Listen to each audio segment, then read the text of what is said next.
लोग मुझसे कहते हैं तो मैंने कहा आप चिंता मत करो, मैं इस समाज की हकीकत को ना जड़ से जानता हूँ। जिस दिन दलाली करनी होगी बोल के कर लूंगा। मैं गंगा में डूबने नहीं जाऊंगा, बोल के करूंगा कि मैं फॉर्च्यूनर लाया हूँ इतना बड़ा, करता हूँ उसकी दलाली।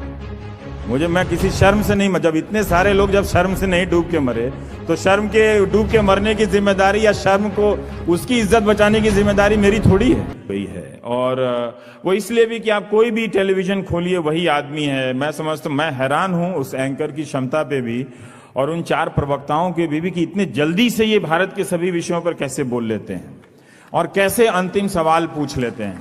तो ये मैं बदल नहीं सकता, क्योंकि गमे रोजगार की एक नियति है, वो आपके पास भी, वो मेरे पास भी, मैं कर रहा हूं। लेकिन मैं आपको बता दे रहा हूं कि मैं बहुत श्रद्धा की नजर से नहीं देखता कि आप टीवी देखते हैं। मैं यही पूछता हूं कि ये कौन लोग हैं जो टीवी देख रहे हैं और क्यों देख रहे हैं। मेरा तो एक कारण है कि मेरा तो रोजगार है, आपका क्या कारण है मुझे ये समझ में नहीं आया, और इस बात से मैं पागल हुए जा रहा हूं।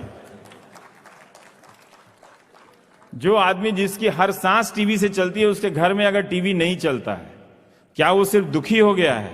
इतना दुखी इंसान तो नहीं हूं मैं, इतना दुखी इंसान नहीं हूं। तो पत्रकारिता जो है वो एक प्रदर्शन का विकल्प बनकर रह गई है। तो आप भी लगभग, और उस प्रदर्शन का विकल्प बनने का लाभार्थी मैं हूं, इसमें कोई दम नहीं है, कोई इसमें गलत बात नहीं है। क्योंकि जब एक पत्रकार सेलिब्रिटी बनता है तो निश्चित रूप से वो पत्रकार अब धीरे धीरे लोगों की नजर में नहीं रह जाता है। बहुत जल्दी आप देखेंगे कि मैं साबुन के ऐड में आ रहा हूं। क्या करेंगे? जब पत्रकारिता का काम बंद हो जाएगा तो साबुन का विज्ञापन कर लेंगे, फिर क्या कर सकते हैं। इतने सारे संत लोग साबुन बनाने लगे हैं तो किस दिन पत्रकार का भी साबुन नहा लो भाई। मेरे साबुन से नहाने में आपको क्या दिक्कत है? मैं च्यवनप्राश बनाऊंगा, मेरा च्यवनप्राश खाना आपको कोई प्रॉब्लम है क्या? इतने लोगों का च्यवनप्राश आपने खा लिया, मेरा भी खाइए। अगर मेरे लिखने से अगर कुछ नहीं हुआ तो मेरे च्यवनप्राश से आपकी सेहत अच्छी हो जाए, कम से कम मरते दम तक ये तो सुकून रहेगा। कुछ लोगों को तो अच्छा कर गया मैं, किसी को तो मैं अच्छा करके जाऊं दुनिया में। तो वो दुनिया जो हम बनाना चाहते थे वो जरूर कुछ बेहतर हुई होगी। हम सब चाहते हैं, आप अपने तरीके की दुनिया चाहते हैं, हम अपने तरीके की दुनिया चाहते हैं कि कुछ बेहतर हो जाए आने वाले कल से। लेकिन एक मोड़ पे पहुंच के देखते हैं कि अरे यार ये तो कुछ हुआ ही नहीं, बल्कि कुछ बदला नहीं। चीजें आ गई हैं, गैजेट्स आ गए हैं, साधन आ गए हैं, माध्यम आ गए हैं, और वो जो तल्ख सवाल है उनके पूछने की प्रक्रिया समाप्त हो गई है। मैं चाहता हूं कि अब पत्रकारों को ऑफिशियली रिकॉग्नाइज कर देना चाहिए कि ये इस पार्टी के पत्रकार हैं, ताकि वो दुविधा खत्म हो जाए।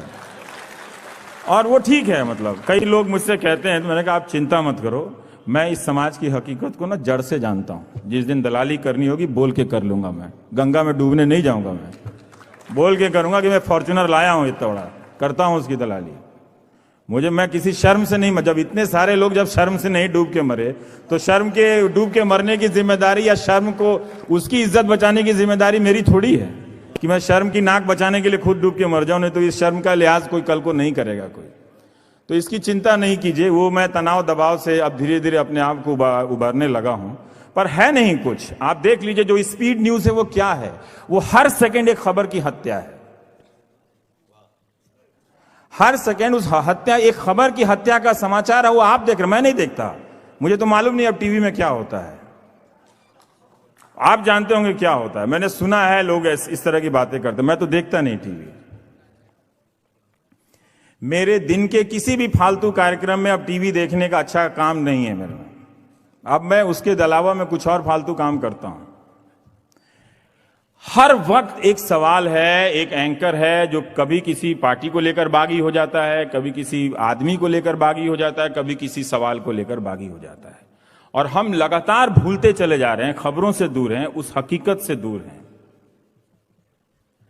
क्या नेशनल दस्तक उस रिपोर्टिंग को वापस ले आएगा? क्या एक डॉक्टर को बनने में, पढ़ने में उसको 10 साल लगता है MBBS। मेरा अपना मानना है कि एक रिपोर्टर को रिपोर्टर बनने में 10 साल लग जाते हैं। जब वो बहुत लोगों से मिल लेता है, बहुत इलाकों से घूम आता है, तब जाकर उसको पता चलती है ये बात की रिपोर्टिंग कैसे की जाती है।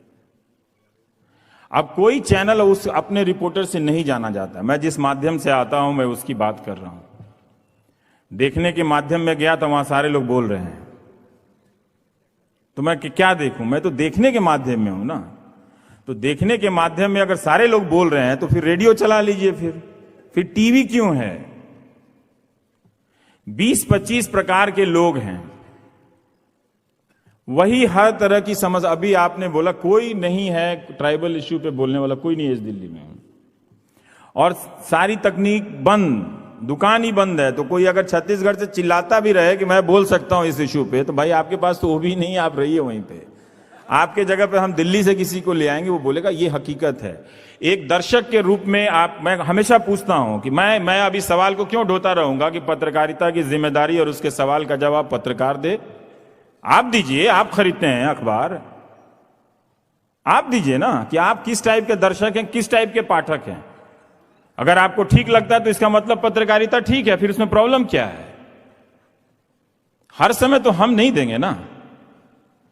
तो ये एक दर्शक को पूछना पड़ेगा कौन चाहता है, क्या आप चाहते हैं कि पत्रकारिता अच्छी हो, तो फिर आप इस बात के लिए आप मेरे लिए भी लड़ेंगे ना कि ऐसा थोड़ी होगा मुझे इस्तीफा दे के हीरो नहीं बनना है। कहां कहां तक देते रहेंगे इस्तीफा।